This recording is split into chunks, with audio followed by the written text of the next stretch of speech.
Hey everybody, welcome back to another episode of Thoughts from a Car. I'm your host Andrew Lewin, and this is essentially a vlog where I talk about thoughts that I have on my way to work. So let's get started. Yesterday I talked about the 49er game and the football Sunday and football Saturday with all the NCAA games and whatnot, and my disappointment that the 49ers lost to Denver Broncos. I've kind of gotten over that a little bit, but not too much. But I never really got to talk about one of the great things that happened on the weekend, which was going to Niagara Falls. I live in Burlington, Ontario, and Niagara Falls is probably about a 45-minute drive, maybe an hour drive with traffic. And we haven't been there in a while, and we took the kids. I have a 5-year-old and an almost 7-year-old now, and we took the kids. We wanted to take them in the summer, but we took the kids Sunday because we were like, we have the time. We have a couple of hours to kill. It doesn't take that long to go there. It was a little chilly outside, but hey, you know what? Why not? Let's just go have fun, spend time with the family. We'll go for about 3 or 4 hours, and then come back for the rest of our day, and we get to see this natural kind of waterfall. It's not really natural anymore. I guess it still is natural, but it's just this one of these 8 wonders of the world, or 7 wonders of the world. So we went to Niagara Falls. We took the kids. They loved it. They had a great time, and we actually shot this video. Go. Lolly, lolly, lolly, tiger paw.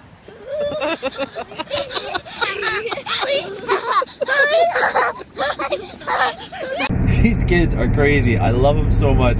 When you're a dad and your kids act out, like not act out, but you know, kind of act a little crazy like this, it's kind of fun to watch because you know they're really having a good time, and they know how to, you know, they just know how to have fun. They were a little excited, and good thing there weren't a lot of people, but you know, we had some fun anyway. So I always think it's good that if you're close to something that's really fun and really cool, like something like Niagara Falls, or when my wife and I, before we had kids, we lived in Halifax, and we used to go to Peggy's Cove, you know, once or twice a month because it was 20 minutes away. And Peggy's Cove, if you're not familiar, it's just one of these huge rock formation type shorelines with a lighthouse, and there's just a big tourist spot near Halifax, just outside of Halifax, and it's just a wonderful time. You just great views, and you get to have an awesome time at this natural kind of lookout, which is nice because it brings you back to nature. And when it brings you back to nature, I find it settles me.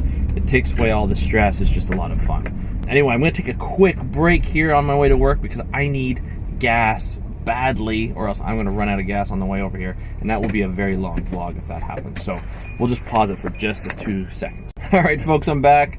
Sorry about that. Just needed some gas. I just looked at the meter when I was talking to you guys, and I noticed that I was below the E sign for the empty sign. So I was like, oh no, I'm gonna actually run out of gas. So we're gonna take a little different route to work, probably more scenic route. But talking about scenic and a natural phenomenon, I wanted to just share something that I found on the internet, just looking at perusing through news when I first woke up today.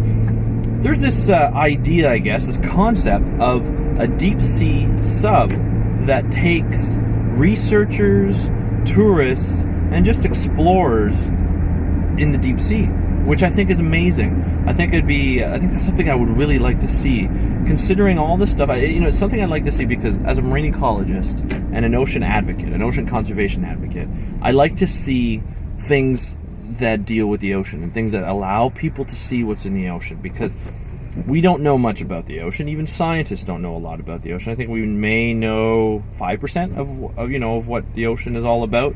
So that leaves a whole 95% of things that we don't understand about the ocean. And I think doing these things like this, like a deep sea sub or any kind of sub that can take people safely underwater, is kind of a cool concept. I mean, you see Richard Branson, with his flights into space. I think that's awesome. I think we do need to explore space, but I think we need to explore the ocean more. And I know he's a big ocean conservation advocate as well, which is great because I don't want to knock him because he seems to be like a fantastic guy and talking about all this social entrepreneurship and whatnot. But I think we focus too much on space and not enough on the ocean, just in general. So I think a tourist sub would be awesome. I mean, who wouldn't want to go underwater in a tourist sub safely, of course? I don't think I would be the first person to go out in that sub, probably because I couldn't even afford it because it's going to be so drastically expensive.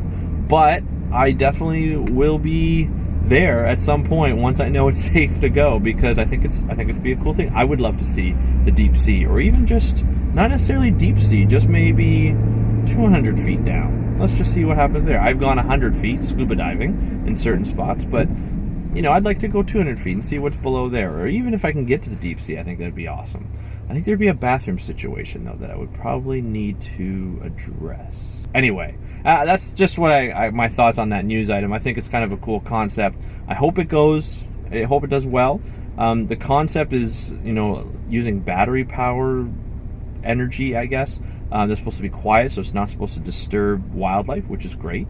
But there's a lot of technology these days, and I think technology is a lot of fun. Now you see a lot of drones being used for photographing whales. I'm not sure if you've seen some of the pictures, even some of the video, I guess. I don't even know if they have video. I'll try and look for it and post it up. But there are a lot of pictures of where drones have kind of hovered over whales and, kind of looking at behavior, like mother-calf behavior and just like a orcapod behavior, swimming behavior. And it's kind of a neat way of looking at whales, just wildlife in general. And these things are so massive. It's just kind of nice to see from a different perspective whales, their full body and the way they swim and everything. I think it's amazing. Now I know there are some setbacks in terms of using drones for research, because the government doesn't really know how to handle drones right now, because obviously drones are used for spying and for destruction and killing overseas and in war. So it's like having a peaceful impact or peaceful use for them. I don't think the government really knows how to use it. I know for a fact that the FAA in the States has looked at drones, but their policies don't really fit the use right now, like for ocean research and ocean photography. So I know that you have to fly under 400 feet. You can't fly above that. I think that's just an FAA regulation in general, which I can understand. I'm sure it's a safety issue. But then there's also another act that the government has in the States, I know for a fact, is the Marine Mammal Protection Act, the MMPA, which it's essentially an act that prohibits any kind of disturbance to marine mammals. That's whales, seals, polar bears, walruses, any kind of marine mammal that you would know, dolphins and so forth. So what happens is you can't disturb them you can't have a lot of noise around them, because noise affects them. You can't disturb their migration pattern, their swimming pattern. For ecotourists like whale watchers who actually go close to it, you can't actually go too close to a whale because you're disturbing it and you're harming it, especially when it's supposed to be like a no-impact tourist sort of destination or tourist event or tourist activity. Tourist activity, that's the one. And so with drones, people are worried about, well, maybe it makes some noise, so maybe it'll harm them. So I think, or maybe it's getting, people will get too close, so we don't want to disturb their sort of pathway or their just regular behavior. So there's a lot of things that this new technology, a lot of good could be done, but the government's taking a very precautious approach just because of sort of the legal tools that they have to protect marine mammals, and also just, I guess, protect the security of the U.S. and Canada and just anywhere around the world that uses drones. They just want to make sure it's not being used for evil purposes. So anyway, that's what I have to say on this technology and ocean. You're going to hear a lot of ocean stuff from me because I am an ocean scientist and I like to talk about this kind of stuff, and it's my blog, so why not? Let's move on to something else. I heard on the radio the other day another song that I haven't heard in a while, and this song is kind of interesting to me because, I'll tell you the song. It's OPP by Naughty by Nature, and of course, this is a song that came out in early 90s, I would say, and it's kind of a fun song. It has a very adult connotation to it, but that was my first CD, Naughty by Nature, with that. I don't even know the name of the album. I don't remember it, but Naughty by Nature, and had the song OPP. I think it was their first album that they sold really big. That was my first CD I ever got, so I loved it. I think I was maybe in grade 8, grade 9, I don't know. But it came with a stereo that had a CD player and 2 tape decks, which is awesome. This is just making me laugh just thinking about it. But anyway, so that's what I had, and I heard the song. It just brought me right back, and it's a fun song. It's once you get over the other people's it's kind of a fun song, and Naughty by Nature came out with some big, huge sort of party anthems over the years, and they were a fun group. Even though they looked like they were really hardcore gangsters, they had some very good party anthems in my young teenage life, so I enjoyed them. So just wanted to kind of remind people of that, because I got reminded just through the radio. The radio sometimes can be pretty good, I guess, not overplaying songs. So anyway, I've been finding that the radio here in Toronto has been showing a lot of throwbacks, or maybe I'm just listening to the radio at the right times where I'm getting the songs that I like. So it's kind of nice to see that. Okay, so I want to kind of talk about one more thing before I get to work here.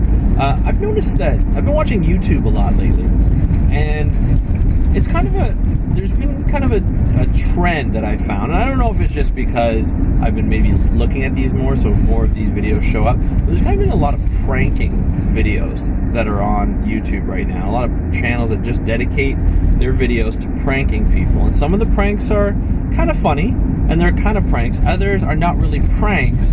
For instance, there's a couple of guys that go around and they say, like, one that I just saw recently was like, okay, a guy would play a hand slap game, where you put your hands underneath somebody else's hand, and they try and get it away before you slap their hands.